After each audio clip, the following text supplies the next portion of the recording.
आधी आणखी एक कविता, अशा 2 कविता विठ्ठल वाघांनी म्हणाव्यात अशी मी त्यांना विनंती करतो. कारण तसा आता त्यांचा आणि तुमचाही त्यांच्यावरती अधिकार आहेच. विठ्ठल वाघांचा नाव जरी त्यांचं वाघ असलं तरी त्यांचा आवाज जो आहे तो मिठ्ठूसारखा मिठ्ठाच असा वाघ आहे. आणि दुसरं एक तुम्हाला जाणवलं असेल आतापर्यंतच्या ओळखीवरून की हा जो वाघ आहे जगातला कपडे घालणारा हा एकमेव वाघ आहे.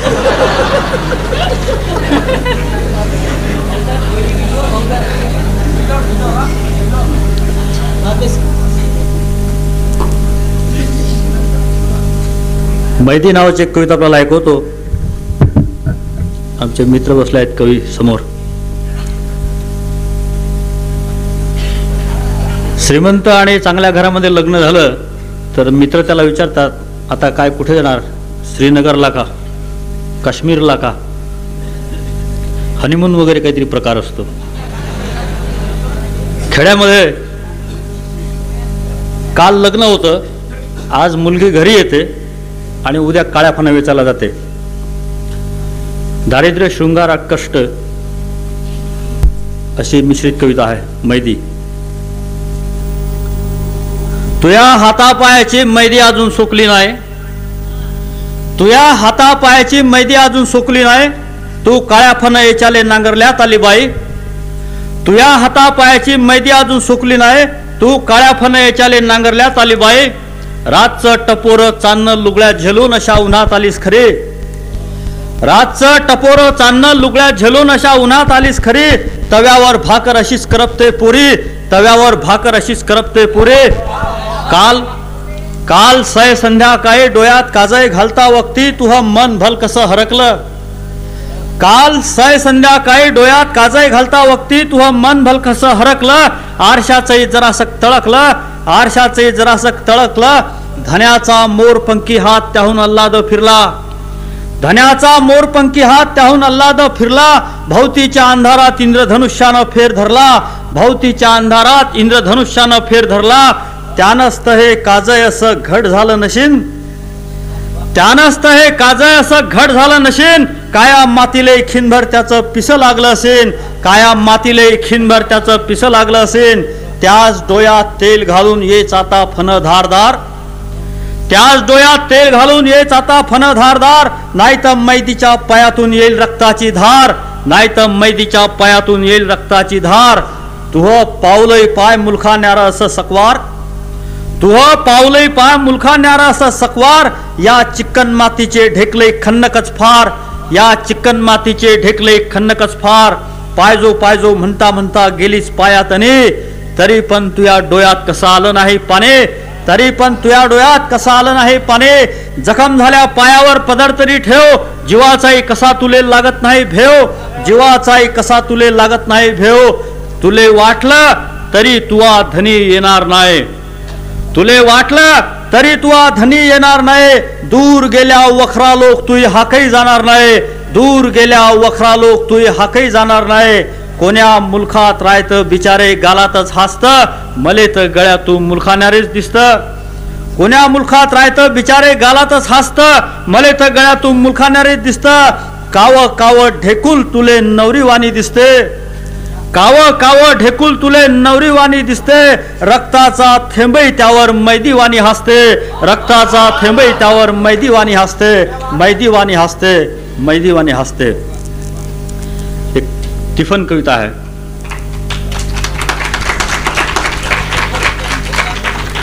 काया मातीत मातीत टिफन चालते, टिफन चालते. इज नाचते थय थय, इज नाचते थय थय. ढग ढोल वाजवते, टिफन चालते, टिफन चालते, टिफन चालते. नंदी बैलाच्या जोळीले सदाशिव हकालते, वटी बांधून पोटाले पाराबती उनारते, वटी बांधून पोटाले पाराबती उनारते. वाटी पोटाले बांधते झोई काटीले टांगते वाटी पोटाले बांधते झोई काटीले टांगते झोई काटीले टांगते त्यात तांदूळ लळते झोई काटीले टांगते त्यात तांदूळ लळते त्यात तांदूळ लळते ढग बरसते तिफन चालते तिफन चालते काकरात बिजवाईन जस हासर चांदन धरतीच्या अंगोपांगी लाळा नवसाच गोंदन सरी सरीवर येती माती नाती धुती होते तिचा कस्तुरीचा वासन भूल जीवाले पाळते भूल जीवाले पाळते वाट सांजिले पाहेते मैना वाटुली पाहेते राघू तिफन हानते राघू तिफन हानते ढग बरसते तिफन चालते तिफन चालते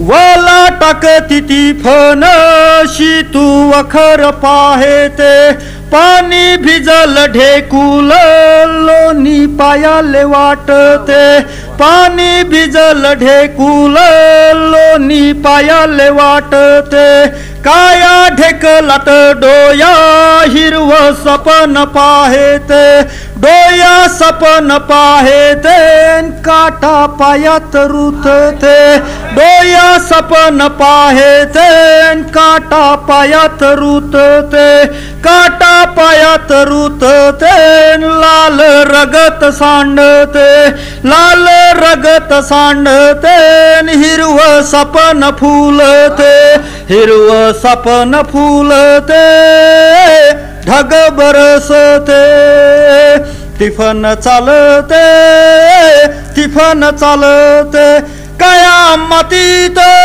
मातीत तिफन चालते तिफन चालते तिफन चालते तिफन चालते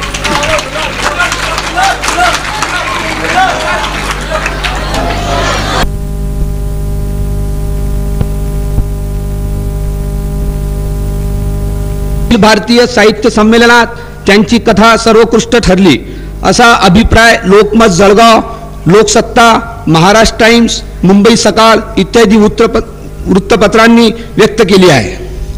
कथा लेखक कवी पत्रकार व साहित्यिक म्हणून प्रसिद्ध आहेत. विदर्भ खानदेश मराठवाडा मुंबई या परिसरात आजपर्यंत यांची 90 कार्यक्रमे झालेत आहेत आणि 91वा कार्यक्रम आपल्या नांदुऱ्यात होत आहे. आता आमच्या मंडळाचे सदस्य श्री रंजन रायवागकर हे सतीश तळा यांचे हात घालून स्वागत करतील.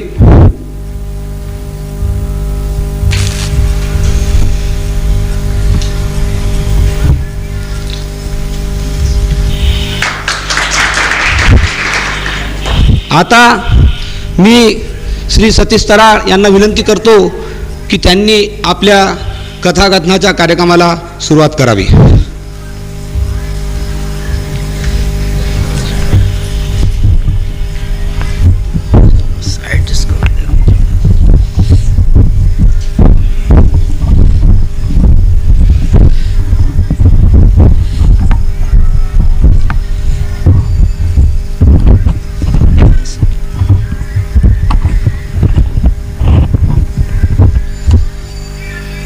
मंगलमूर्ती श्री गणेश श्री ताताचंदजी डागा आणि माझ्या कथाकथनासाठी उपस्थित झालेले सगळे रसिक बंधू भगिनी मित्रांनो, त्याचं काय की तुमच्या गावात विठ्ठल वाघ येऊन गेला, तो माझा जवळ आहे. ज्या गावात मी जातो त्या गावात तो काही येत नसते, पण असं झालं की तुम्ही त्याला पहिल्यांदा बोलावलं म्हणून तो आला. एका अकोटच्या कार्यक्रमात वाघन मी बरोबर गेलो होतो, तो माझ्या जवळ माझ्याजवळून 5 रुपये उसने घेतले. तर यालाही 5 वर्ष झाले पण ते त्यांना अजून काही परत केले नाही. म्हणून मी 5 रुपये मागीन अशी त्याला भीती असते आणि म्हणून ज्या गावात मी जातो त्या गावात तो काही येत नाही. हे तुमचे डागाजी मोठे हुशार की त्यानं माया आंधी विठ्ठल वाघाला बोलावलं, हे बरं झालं. नाही तर विठ्ठल वाघ काही तुमच्या गावात आला नसता. कधी कधी असं होऊन जाते. काय झालं की एक बाई होती, ती बाई एका कार्यक्रमात पाहुणी म्हणून गेली. जसं आज तुमच्या घरी मी आलो पाहुणा. आता डागाजीनं माझा परिचय करून दिला, तसा त्या बाईचाही परिचय करून दिला. पण बाई नावाचा प्राणी जरा भयानक आहे, तर कधी काय होईल काही सांगता येत नाही. तर या बाईचा परिचय करून देणं सुरू होतं. जसं आता डागाजीनं सांगितलं हे अमक्यात टमक्यात, त्यांनी जे सांगितलं ते खरं आहे.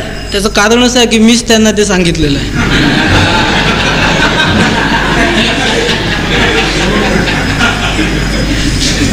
तर त्या बाईच्याबद्दल असाच परिचय करून देणं सुरू होतं.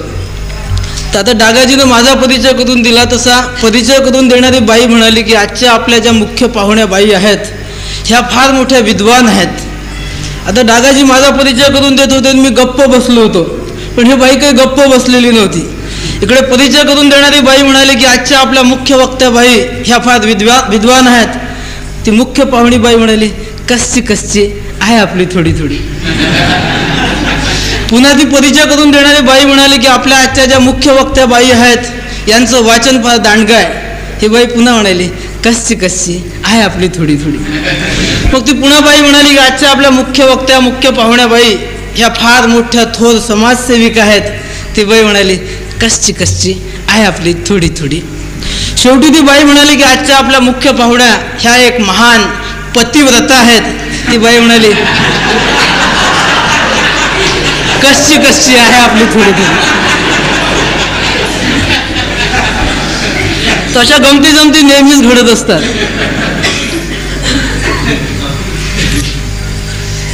माणसाच्या स्वभावातून माणसाच्या सवयीतून या गमती जमती घडतात. हा आमचा जावई आहे की नाही विठ्ठल वाघ, याचा पुष्कळसा विचित्रपणा तुम्ही पाहिला नसेल. हा फार मोठा कवी आणि तेवढाच बिपशित असा एक माणूस आहे. त्याची एक गंमत तुम्हाला सांगतो. त्याची बायको म्हणजे माझी चुलत बहीण. हा माणूस अत्यंत विसरभोळा. एक तर कुठं आमच्या बहिणीला घेऊन जात नाही, वर्षाचे 12 महिने कुठं ना कुठं फिरत असतो. एकदा आमची बहीण त्याच्या मागे लागली आणि म्हणाली की आज तुम्ही मला घेऊनच चला, राघू महिन्याचं शूटिंग की काही आहे ते मला पाहायचं. हा म्हणाला चल. 2-3 मुलं घरी ठेवले आणि आमच्या बहिणीला घेऊन आमचा जावई विठ्ठल वाघ अकोल्याच्या स्टँडवरती आला. अकोल्याच्या स्टँडवर आला तर नारायण कुलकर्णी, कवठेकर, शंकर बडे, मिर्झा बेग हे सगळे टोळकंच्या टोळकं कुठेतरी कवी संमेलनाला चाललं होतं. आता वाघाला तिथे काही बोलावलं नव्हतं, याची दुसरीकडे अपॉइंटमेंट होती म्हणून यांनी कार्यक्रम रिजेक्ट केला होता. मग हे सगळे मित्र मिळाले. ते म्हणाले चल विठ्ठल आपण जरा चहा पिऊ. मग सगळेजण चहा प्यायला गेले. तेवढ्या त्यांची गाडी आली या सगळ्या कवी लोकांची आणि हे धावायला लागले. तर त्या कवितेचा एवढा वेळ की वाघही विसरून गेला की आपण कुठे चाललो आणि पळत पळत त्यांच्यासोबत गेला आणि गाडीत बसून निघून गेला. गाडी 5-7 किलोमीटर बाहेर गेल्यानंतर, गावापासून लांब गेल्यानंतर मग मोठ्याने ओरडला आणि ओरडून त्यांनी काय म्हणावं बसमध्ये, अरे बायको म्हणलो. मग सगळे लोक विचित्र सारखे पाहायला लागले. दरम्यानच्या काळात आम्ही गेलो. म्हटलं काका कुठे चालली ताई? तर ती म्हणाली काही नाही, मी राघू महिन्याचं शूटिंग पाहायला चालली वाघ साहेबासोबत, तुझ्या जावासोबत. म्हटलं वाघ साहेब तर त्या एसटीत बसून गेले. मग ती बाई खूप संतापायला लागली आमची बहीण. अशा गमती जमती खूपच घडत असतात. एका खेड्यात शाळेत होतो. तिथले एक बायोलॉजी शिकवणारे टीचर होते, फार विचित्र होते, वयस्क होते. एक दिवस काय झालं की त्यांचा तो जुना काळा कोट घालून ते आले आणि म्हणाले की 9व्या वर्गात जाऊन की आज मी तुम्हाला फ्रॉक शिकवणार आहे, फ्रॉक बेडूक. मुलं म्हणाले शिकवा. ते म्हणाले की आज मोठ्या मेहनतीने तुम्हाला दाखवायसाठी मी एक बेडूक पकडून आणलं. आपली खेड्याची शाळा, बेडूक काही नसतं. मग त्यांनी आपल्या त्या जुन्या कोटात असा हात घासला फसकन आणि असं भस्कन काहीतरी काढलं. मग ती पुडी सोडली आणि पाहायला लागले तर त्या पुडीमध्ये ब्रेडचे तुकडे होते. मग मुलं हसायला लागली की हा माणूस म्हणाला बेडूक दाखवतो आणि ब्रेडचे तुकडे दाखवून द्यायला काय प्रकार आहे. मग तेच डोकं खाजवत म्हणाले की हे ब्रेडचे तुकडे आहेत तर मग सकाळी मी काय खाल्लं.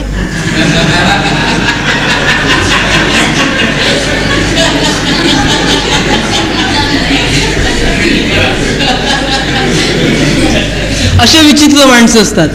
असो, हे सहज कार्यक्रमाची सुरुवात म्हणून मी तुम्हाला 2-4 किस्से इकडचे तिकडचे सांगितले. याच्यानंतर मी तुम्हाला कथा सांगतो. पहिली कथा मी जी सांगतो त्या कथेचं नाव आहे गंगीची माय. वऱ्हाडी भाषेतली कथा आहे आणि तरुण भारतामध्ये जे एक सदर चालू होतं, बंडी उलास झाली, त्याच्यामध्ये ही कथा आलेली आहे. तीच कथा थोडीशी मॉडिफाय करून मी तुम्हाला सांगतो. त्या सदराला काही बंधनं होती, म्हणून त्या बंधनात, त्या चाकोरीत ती कथा लिहावी लागत होती. आता आपल्याला सध्या काही तशी बंधनं नाहीत, म्हणून ती कथा मी थोडीशी तुम्हाला वेगळ्या पद्धतीने सांगतो. तर महागाव सामद निरा खेळ, आमच्या गावात काही नाही. पण आजकाल शहरातली कोणती गोष्ट खेड्यात यायला काही टाईमच नाही लागत. आता शहरातल्या कॉलेजातले पोरपोरी प्रेम करतात. आता ही प्रेमाची गोष्ट आमच्या खेड्यापर्यंत येऊन पोहोचली. आमच्या गावात एक पोट्टा आहे चंद्या. आता या चंद्याच्या साऱ्या दोस्तीनं आपलं सूत कुठी ना कुठी जमून घेतलं. मग हे एकच पोट्टं राहिलं. या पोट्ट्याचं काही कुठी जमेना. मग हा पोट्टा नदीवर बसे, तर वावरात बसे, तर गोठाणावर बसे, तर आखरात बसे, काही तो मसनात जाऊनही बसे, पण तरी त्याचं काही कुठी जमेस ना. मग त्याला वाटेल हे तर बेज्जत झाली गोठ, की सारे पोट्टे गोकुयात आणि आपण जसे मसनात. मग हा पोट्टा तालुक्याला जाय तर ती शिनमा पाय, तर तुला शिनमा साजरा नाही म्हणून अमरावतीला जाय तर ती शिनमा पाय, पण कुठेही जाय तर पैसाले पानं 3. या पोट्ट्याचं कुठे काही जमेना. आखरी या पोट्ट्यानं अमरावतीला जाऊन शिनमा पाहिला. आता त्या शिनमात काय असते की एक पोरगी आणि एक पोरग हे दोघंही कॉलेजात शिकतात. आणि एक खेप काय होते की ते पोरगी अशा पायऱ्या उचलत येते आणि हा पोरगा असा भरभर पायऱ्या चढत जाते. त्या दोघांची होते ठोस. मग त्या पोरीचे पुस्तकं पडतात, या पोराचे पुस्तकं पडतात. मग दोघंही एकमेकाचे पुस्तकं उचलून देतात. मग याचे पुस्तकं तिच्या पुस्तकात जातात, तिच्या वह्या याच्या पुस्तकं देतात. मग दुसऱ्या दिवशी तो तिला तिच्या पुस्तकं वह्या वापस करते, ते आले वापस करते. आणि मग त्या शिनमात दोघांचं प्रेम होते. आता हे पोट्ट भयाळ, यानं जे शिनमात पाहिलं ते ज्याला गावात कसं वाटे. मग हा गावात आला तर याच्या गावात काही कॉलेज नाही. याच्या गावातल्या साऱ्या पुरी वावरात निंदायला खुरप्याला जात. मग याला वाटते आता काय करावं. मग यानं अशी अक्कल लढवली की ते लोक कॉलेजात जातात, त्याच्या गावात कॉलेज आहे म्हणून. आपल्या गावात कॉलेज नाही, वावर आहे, तर आपल्या थुरल्या पुरी आखरात जातात. त्या पुरीच्या हाती पुस्तकं वया असतात, आपल्या थुरल्या पुरीच्या हाती खुरपे इवे असतात. मग आपण इले कसं काहीतरी करून पहा. मग हे पोट्ट त्या भुलेश्वराच्या देवळाच्या पाशी रोज आपले बैल चाले. संध्याकाळ झाली की तिकडून आखरातल्या वावरातल्या बाय वापस येत. मग याच्या डोक्यात तेच चालू जे शिनमात पाहिलं. मग त्या गावात एक सोबी नावाची पोरगी होती. आता याला आली ते पसंत लगन गिगन करायच्या दृष्टीनं. हा रोज तिच्या येण्या जाण्याकडे लक्ष ठेवे. एक रोज काय झालं की संध्याकाळचा टाईम होता. ढोर आपल्या घराकडे परतून राहिले होते. त्याच्या पायानं सारा फपुळला असा आसमानात उडून राहिला होता. चंद्र आपल्या घरी सूर्य आपल्या घरी वापस जायला निघाला होता. ते भुलेश्वरी नदी खय करत वाहून राहिली होती. आणि त्या वावरात गेलेल्या बाया अशा परत येऊन राहिल्या होत्या. हे पोट्ट मुद्दाम जाणून तर ती बैल चालत उभं होतं. आता यानं पाहिलं की सोबी मांगाय आणि सोबीच्या डोक्यावर कापसाचा भार आहे, गाठोळं. याला वाटलं आता या सोबीला धक्का गिक्का लावा आणि मग हिचं गाठोळं पडलं की तिच्या डोक्यावर उचलून द्या, मग अशी हिच्याची ओळख करा. झालं त्या बाया अशा समोर आल्या, ते सोबी मागत राहिली. हे पोट्ट त्या डाबरीतून बैल घेऊन गेलं आणि बराबर त्या सोबीच्या पाशी तिचा बैल गेला. आता याच्या मनात भेव, त्याच्यात ते डाबरीत फपुडला. त्याच्यात काय झालं की या पोट्ट्याचा पाय घसरला. ना फपुडल्यात झाला आडवा. म्हणजे हा आडवा झाला आणि त्या सोबीचं गाठोडं पडलं याच्या छातीवर. आता ते खेड्यातली पोरगी तिनं त्या गाठोड्यावर असा पाय ठेवला. म्हणजे हा असा आडवा, त्याच्यावर ते गाठोडं उभं, त्याच्यावर त्या सोबीचा पाय आणि तिच्या हाती असं खुरपं. आणि याच्या डोक्यात चालू त्या शिनमातले हिच्यात. त्याला वाटेल तथी कसं झालं, नथी कसं झालं. आणि त्याच्यात त्या पोट्टी त्याला म्हणजे काय रे भयान फुटते, तुला दिसत नाही काय, हानू का एक झोडपा. आता तथी ते पोरगी थँक्यू स्वारीगिरी म्हणून राहिली नाही, म्हणते हानू का एक झोडपा. झालं याचं पहिलं प्रेम तर हे असं झालं. मग या पोट्ट्याला वाटे की आपल्या काही बसची बात नाही, हे आपण सोडून द्या. 4-8 दिवस गेले, आखीने पोट्ट साव झालं. मग यानं संध्याकाळचं त्या देवळावर जाणं सोडलं. हा पायटीच आहे. मग रोज आपला जाईन तर ती बसे. तर मग याच्या एक गोष्ट ध्यानात आली की तशी एक निमी नावाची पोरगी रोज देवळात येत जाय. एक खेप काय झालं की ते पूजा करून बाहेर निघाली आणि तिने याला प्रसाद दिला. आता हे पुट्ट कसं काय झालं, तिच्याकडे पाहून हसलं. आता हा हसला तर ते पोरगी हसली. आता याचे काही प्रेमशास्त्रातले खेड्यातले काही वेगळेच गणित होते. याला कोणतरी सांगितलं होतं की हसी की फसी. याला वाटलं जमते आता आपलं. याला रोज पार्टी जाऊन बसे, रोज ते पोरगी रोज याला प्रसाद दे, रोज निघून जाय. आता भक्कम दिवस अशी हसाहशीच चालली. मग याला काय वाटते की लग आपण असंच हसत राहिलो ते पोरगी म्हणून कसं लग भयाळ पोटताय. मग यानं एक दिवस काय केलं की त्या पोरीनं याच्या हातावर प्रसाद दिला तर यानं तिचा हात धरला. झाला तर ते खेड्यातली पोरगी. यानं जसा तिचा हात धरला तसा तिच्या अंगात संचरली महाकाली आणि ते एकदम याला शास्त्राप द्यायला लागली. भयान्या भयाळ थुतरायच्या मा हात धरतो, तुला काय माय बहिणी नाहीत का. आणि तिनं काढलं पायातलं खेटर आणि या पोट्ट्याच्या मागं लागली. आता हे पोट्ट त्या भुलेश्वराच्या देवळाच्या भोवती फिरून राहिलं. ते निमियाच्या मागं खेटर घेऊन फिरून राहिली. ताटगेट दिलं त्यानं फेकून सारं. बरं फेकून इकडे तिकडे फेकावतं तिनं ते सारं हळदी कुकाचं ताट त्याच्या अंगावर फेकलं. म्हणजे हा पोट्टा दिसून राहिला बजरंग बलीसारखा. याच्या मागं ते खेटर घेऊन धावून राहिली. हा पोट्टा त्या भुलेश्वरीच्या देवळाच्या भोवती धावून राहिला आणि ते पोरगी याच्या मागं खेटर घेऊन धावून राहिली.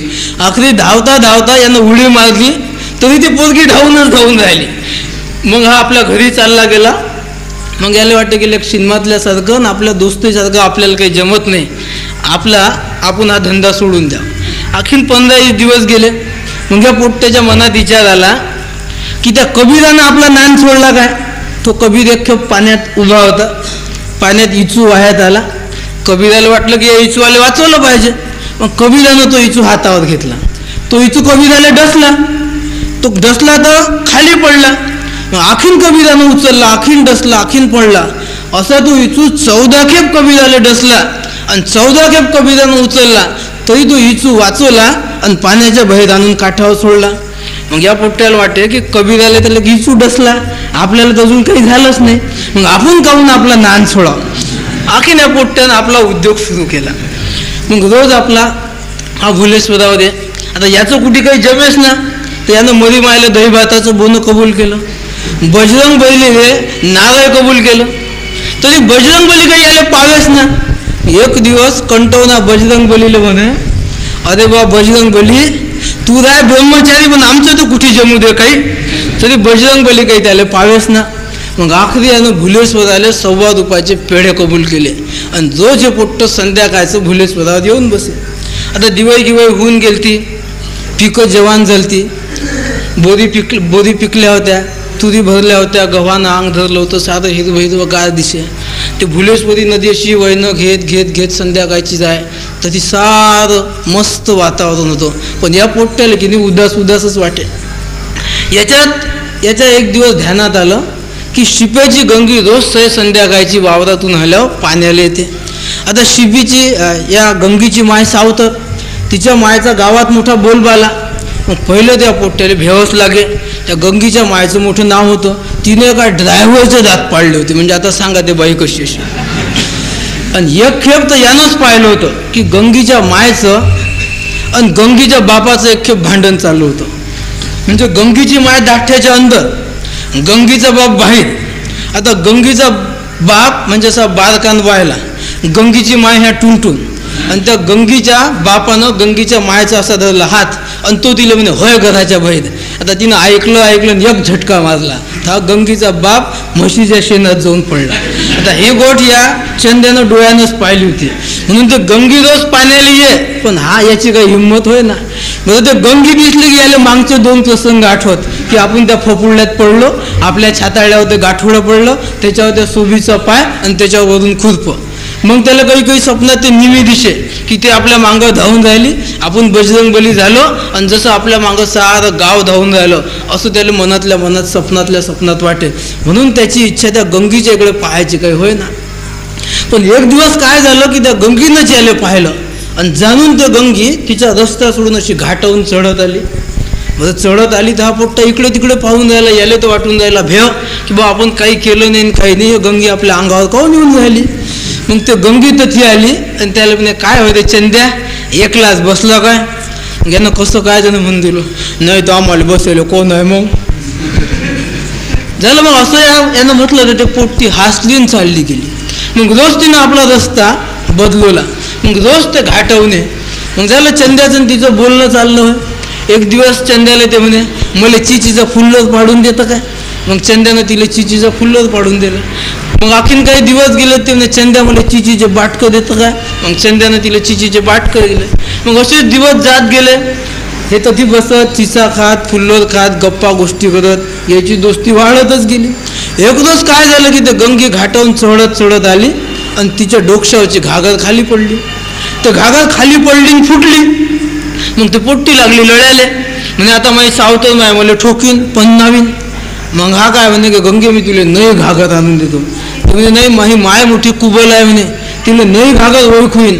हा म्हणजे मग बरं मी माझ्या घरची तुला जुनी घागर आणून देतो अशीच.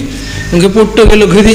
याच्या मायला म्हणे माव त्या नदीपाशी की नाही एक गाय पाय घासून राहिली तुला पाणी पाहिजे मी जरा आपली रिकामी घडली नेतो. माया म्हणे थांब थांब गाईला पाणी पाहिजे का. मग तांब्याचं भरणं दे. आता याच्या मायनं दिलं तांब्याचं भरणं. तर या पोट्ट्याची झाली पंचायत की आता कसं करा. मग आणि माव मी तथी बशीन तर ते भरणं तथीच राहील ना. मी भुलून गेलोच जाईन आणि आपलं पाणी तांब्याचं भरणं चाललं जाईन.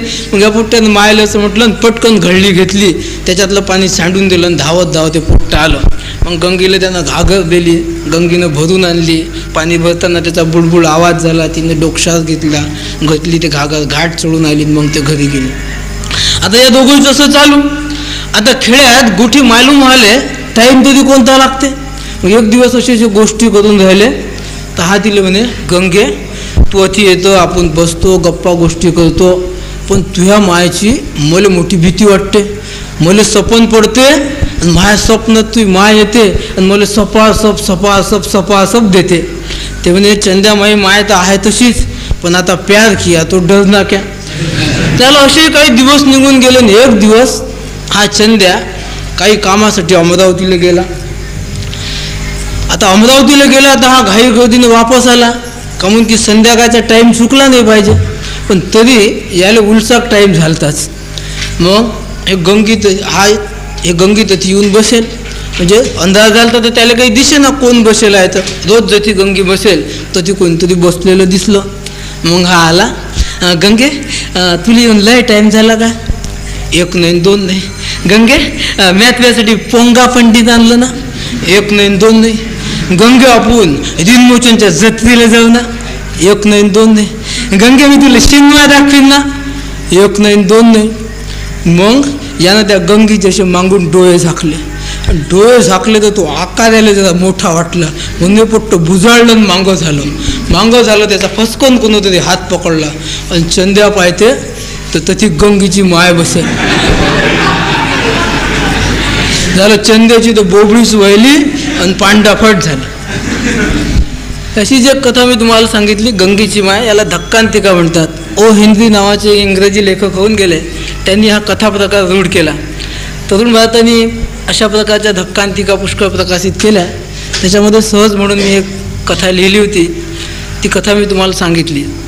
एक दुसरी छोटीशी कथा मी तुम्हाला सांगतो. त्या कथेचं नाव आहे शाळा चालत आली. वऱ्हाडी भाषेतलीच कथा आहे. शाळा चालत आली. औंदा असं पीक झालं खन्नावून का पुसू नका गोठ. बद बद बद बद कापूस झाला. बद कापूसच झाला काय भड झाला तूर झाली सारं बेस झालं. का म्हणून नवीन आपलं हातून जगन्नाथ आपल्या बुड्यासारखं आहे का. आपलं आमच्या बुड्याचं कसं अंध्या दळते कुत्र पीठ खाते. आता बुडा किस्त गाडी ना करीन खत ना टाकीन तर मग पीक होईन कसं. बरं आमचा बुडा असं शिव सारं गाव झालं म्हणे की आता पोरं जवान झाले पोरईपाशी द्या शेतीवाडी करायला ते जरा साजरी करतील. पण आमच्या बुड्याला वाटतं की पोरईला शेती करायला दिली तर पोट्ट खडकून देतील आपल्या हाती. बुडा काही आम्हाला देस ना. मग साऱ्या लोकांनी म्हटलं तर एक बुडा तयार झाला. एक गावची दिली बा बुड्यानं आपल्यापाशी शेती. आपला हात तर जगन्नाथ. ह्या खतं टाकले सोनखत टाकलं शेणखत टाकलं रासायनिक खतं टाकले. स्वतः हजर राहिलो शेतात आणि सारी शेती औंदा मेहा केली. म्हणून झालं बद्ध पीक. मध्ये औंदाच नाही झालं मागच्या वर्षी झालं त्याच्या मागच्या वर्षी झालं. जागतीपासून बुड्यानं आपल्याला वायल दिली जमीन दरवर्षी पीक होऊन राहिलं खन्न. पण बा मोठा कंटाळा आला या खेळात राहायचा. आता हे शेती करा, रोज वावरात जा, उन्हाळ्यात ते काम करा. म्हणून मग म्या काय केलं की उलंगवाळी झाली तर 10,000 रुपये घेऊन मी गेलो बंबईला. आता काय सांगू, बंबईची गोठ जे पाहिजे ते भेटते. बंबईची गोठ तर ती काही नाही खोट, रुपये पाहिजे दामाची. झालो आपल्यापाशी तर होतेच. फिरता फिरता फिरता फिरता माही एका नाचणाऱ्या बाईची ओळख झाली. काय बाई, चंद्राचा तुकडा जसा थय थय थय थय थय थय काय नाचे. झालं बा आपण तर तिच्या नाचावर खुश. सारे पैसे थोडे थोडे थोडे थोडे करता आपण तिच्यात खर्च करून टाकले. आता खिसा खाली झाला तर मग गावाला येणं भाग पडलं. पण येता खेपी आपण तिला सांगितलं की विदर्भात आले तर आपल्या गावाला ये. झालं, खिसा खाली झाला, आपण गावाला वापस आलो. आता मोठी पंचायत झाली. आल्याबरोबर महाबुडा मला म्हणे, काय ते म्हणे, बाबू कुठे गेलता? मुंबईला. हो बाबाजी. मग तुझे 10,000 रुपये नेलते? हो बाबाजी. त्याच्यातले 100-200 खर्च झाले असतील, बाकीचे आण बघा इकडे. आता तर पंचायत झाली. मग माझ्या डोक्यात एक आयडिया आली. म्हटलं बाबाजी त्याचं काय झालं की तशी एक शाळा काढून राहिले, शाळा. आणि त्या शाळेला कोणाचं नाव द्यायचं ते सुरू होतं. मग म्या म्हटलं द्या माझ्या बाबाजीचं नाव, हे घ्या 10,000 रुपये. आणि म्या बाबाजी त्या शाळावालेले तुमच्या नावानं 10,000 रुपये देऊन दिले. बया आहेस काय बे, कायला दिले बे पैसे? अरे बाबाजी तुमचं नाव देऊन राहिले ते शाळेला. मग काय होते नाव दिलं तर काय होते, पेपरात छापून येईन तुमचं नाव. तरी महाबुड्या काही खुश होईस ना. मी म्हटलं बाबाजी तुमच्या शाळेचे पोट्टे खेळात जिंकले की मग तिकडल्या पेपरही देईन. शेवंताबाईवर वसंत दादाची मात. मग महाबुडा खुश झाला. मग महाबुडाने बरं झालं म्हणजे 10,000 दिले. पण म्हटलं बाबाजी आणखीन 5,000 द्यायला लागतात. मग महाबुडा कुरू कुरू गेला. बुड्याने तिजोरी उघडली, आणखीन 5,000 रुपये आणून दिले. मग ते 5,000 रुपये मी घेतले आणि किस्त काळी सुरू केली.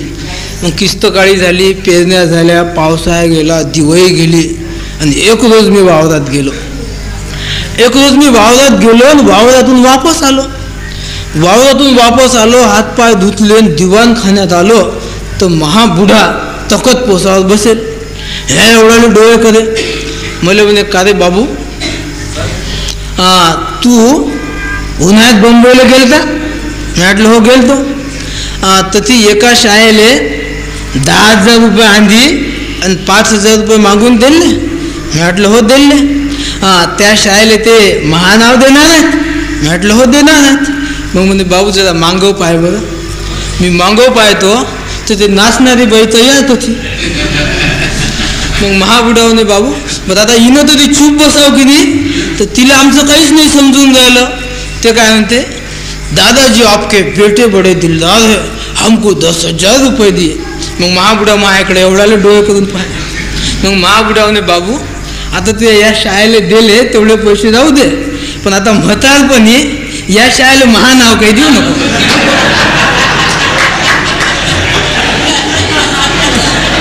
आता एक तुझं नाव दिलं तर तूच नाव राहू.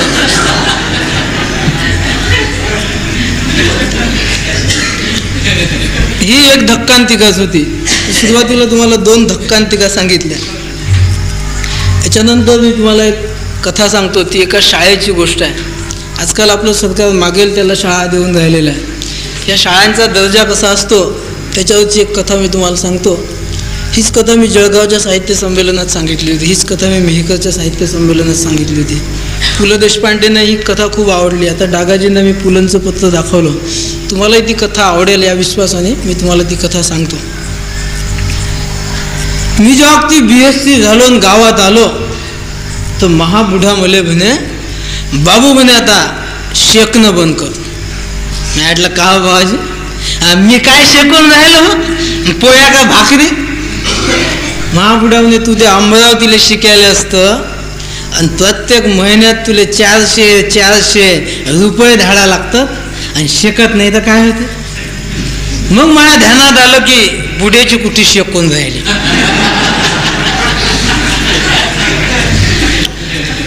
मग म्हटलं तर बुड्याची शेकूनच राहिली तर आपलं शिकणं बंद करणं भाग आहे आणि नोकरी पाहणं भाग आहे. मग मी काय करू, जो भेटीन त्याला नोकरी विचारू. माणसं तर माणसं, बाया तर बाया. म्या माझ्या दाठ्यावर आलेल्या फकीर राहिले भिकारेली नोकऱ्या विचारल्या, पण तरी मला काही नोकरी लागेल. मी पेपरात पाहाव, मासिकात पाहाव, पण नोकरी काही भेटेना. पेपर तर पेपर, मासिक तर मासिक. मी शेवचिवड्याच्या पुढेच्या कागदही पाहिलं, पण मला काही नोकरी लागेना.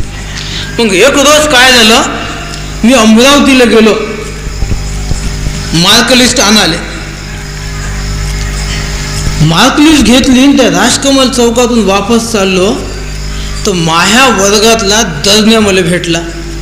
म्हटलं का बे दर्ण्या, कुठे बे?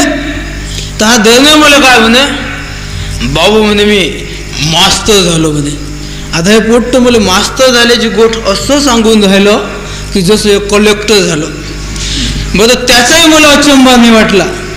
मला अचंबा याचा वाटला की हे पोट्ट मास्तर झालं तर ते शाळा कशी असेल आणि हे पोट्ट शिकवत काय असेल. कामून की या दर्ण्याला 3 खेप कापी करताना पकडलं होतं, तो 3 खेप रस्टिकेट झालं. आता धोबेच्या दुकानात बसेन तथुल्लच कपडे घालून फरार होय म्हणून 2-4 धोबेनं त्याला ठोकलं होतं. हॉटेलवाले आमच्या कॉलेजाच्या पोट्ट्याला विचाराले की त्यानं आमची उधारी बुडवली. आणि असं त्याच्यावर केसेस गिसेस चालूच. आणि असं हे पोट्टमध्ये मी मास्तर झालो तर माझ्या डोळ्याच्या सामने ते शाळेचे की हा पोट्ट शिकवत काय असेल, तथिल्ले पोट्टे शिकत काय असतील, ते शाळेची ते मॅनेजमेंट कशी असेल. आता हे सारे विचार माझ्या मनात येऊन राहिले. मग म्या काय म्हटलं त्याला, कमी दरण्या एका तू मास्तर झाला, मग राजा मी तर पहिल्याच ह्याच्यात पास झालो बे आणि मला मार्कही साजऱ्यात. राजा महादेवनं जमून मास्तरचं. मग हा दरण्या मला काय ना, हो मला जमून देतो. आता त्यानं जमून देतो एवढ्या आसानीनं म्हणलं की जसं नोकरी लावणं म्हणजे पाकिटाला तिकीटच लावणं. हे पोट्ट म्हणे जमून देतो म्हणे. म्हटलं मग काही जमून देतो, काही म्हणजे आता चल म्हणे आपण जाऊ म्हणे बसणं. झालं, आम्ही त्या राजकमल चौकातून बस पकडली. बस पकडून त्या कॅम्पावर गेलो. त्या गव्हर्नमेंट गर्ल्स हायस्कूलच्या पाशी एक बिल्डिंग आहे, त्या बिल्डिंगीवर 3ऱ्या मजल्यावर हा दरण्या मला घेऊन गेला. मग आम्ही गेलो तर तिथे कोणीच नव्हतं, चिट पाखरू नाही. म्हटलं का बा तिथं कोणीच नाही बे दरण्या. थांब म्हणे, अशी घाई नको करू म्हणे, नोकरी तशी घाई नसते जमत, आपण अति बसू म्हणे, आता तुला नोकरी देणार आहे ते. मग आम्ही अर्धा घंटा बसलो तर एक ॲटो आला. त्या ॲटोत दरण्या, त्या ॲटोकडे पाहून दरण्या मला म्हणे सध्या तुला नोकरी देणारा आला बे. मग मी त्या ॲटोच्या इकडं असं पाहायला लागलो की कोण आहे आपला भाग्य विधाता. तर त्या ॲटोत मला एक माणसासारखं काहीतरी बसेल दिसलं. म्हणजे एकटाच माणूस होता तरी चपून चापून त्या ॲटोत काही मावून नव्हतं राहिला, कसा तरी बसला होता. मग तो ॲटोतून खाली उतरला. खाली उतरला तर मी त्या माणसाच्याकडे पाहतच राहिलो. मग त्या माणसाच्याकडे पाहून मी दरण्याला म्हणू, का बे दरण्या आपण दोघंही बरोबर शिकलो. हा दरण्या म्हणे हो. मी म्हटलं आपल्याला बायोलॉजी शिकवलं की माणसाच्या शरीराचे 3 भाग असतात. दरण्या म्हणे हो. मी म्हटलं कोणते? तर दरण्या म्हणे डोकं, मान आणि धड. मी म्हटलं असतात की नाही बा? तर म्हणे हो. मग म्हटलं राजा या तुझ्या साहेबाच्या इकडे पाय आणि मला सांग, पाय आपलं विज्ञान खोटं होऊन राहिलं. या माणसाच्या शरीराचे 3 भाग आहेत का? याचे तर 2च आहेत, डोकं आणि धड. याची मान कुठे गेली? दरण्यानं मला लिचुंडा घेतला म्हणजे गुपचाप बस. म्हटलं दरण्या मी गड्या गुपचाप नाही बसत, माझी नोकरी गेली तर चालेल, पण विज्ञान खोटं होऊ देतं का? तिकडे आपण शिकलो की माणसाच्या शरीराचे 3 भाग असतात. तू तुझ्या शाळेत शिकवत असती नसं, आपण पेपरात लिहिलं असं आणि अति विज्ञान खोटं होऊन राहिलं आणि तू मला म्हणतो गुपचूप बस. मी गुपचूप नाही बसत. पहिलं मला सांग, एक तर हे सांग की माणसाच्या शरीराचे 2च भाग असतात, नाही तर मग हे सांग की या माणसाची मान कुठे गेली. तो म्हणे अबे विज्ञान काही खोटं नाही, या माणसाला मान होती पण ते अर्धी घुसली धडात आणि अर्धी घुसली डोक्यात. मग म्हटलं मग काही हरकत नाही, होती ना, विज्ञान खरं आहे ना, मग काही फिकीर नाही आपल्याला. झालं असं आमचं बोलणं चालू. तर हा साहेब लंगलत लंगलत माडीवर चढायला लागला. मग माझ्या मनात विचारायला लागले, ज्या पायऱ्यातून आपण आलो त्या पायऱ्यात उलशाक होत्या आणि हा साहेब तर ह्या दिसते बोंबू द्या. मग मी त्या दरण्यावर म्हटलं का बे दरण्या, का त्या पायऱ्या किती उलशाक आहेत बे आणि हा साहेब तर ह्या दिसते झरनाट्या, हा त्या पायऱ्यातून कसा येईन बे. लगा तो त्या पायरीत फसला तर माझी नोकरी फसली आणि आपल्यालाच त्याच्या पाया खालून जायला लागेल. नाही म्हणे तो साहेब पाय म्हणे कसं तीच पाय ते. मग मी असं पाहिलं तर साहेब बराबर असं आडवाहून तीच पाय येऊन जायला. म्हटलं काही हरकत नाही. मग तो साहेब आपला दम टाकत आला. मग त्यानं आमच्या इकडे असं पाहिलं मारक्या म्हशीसारखं आणि मग एक झटका मारून तो ऑफिसात चालला गेला. आता हा आखीन जवळ आला तर त्या साहेबाला मी आखीन काळजीपूर्वक पाहिलं. आता हा साहेब मला कसा दिसे, एक फुटबॉल आणि त्या फुटबॉलवर एक उलचा चेंडू आणि त्या चेंडूले खालून फुटबॉलला 2 पराठीच्या काळ्या लावल्या तर ते बावलं जसं दिसते तसं हा साहेब दिसून राहिला. मग हा दरने अंदर घुसला. या दरण्यानं त्या साहेबाशी काहीतरी फुसफुस केलं. मग बाहेर आला. मला म्हणे सध्या तुझ्या नोकरीचं जमवलं. म्हटलं कधी एरी काय तर म्हणे जाय म्हणे तू. मग मी अंदर गेलो. मग तो साहेब मी अंदर गेलो तर त्यानं आपला चष्मा असा केलता. इकून माझ्याकडे पाहून जायला, इकून कागदीत पाहून जायला आणि मग खाली लिहिताच मला म्हणे नाव काय. म्हटलं सदू नारायण गावंडे. किती शिकले. BSc झालं साहेब. B.Ed झाले काय. नाही साहेब नंबर नाही लागला. ST देता काय. हो साहेब रोज STच येतात. हे ST नाही हो SC देता काय. नाही साहेब त्याच्यात नाही आहे. असं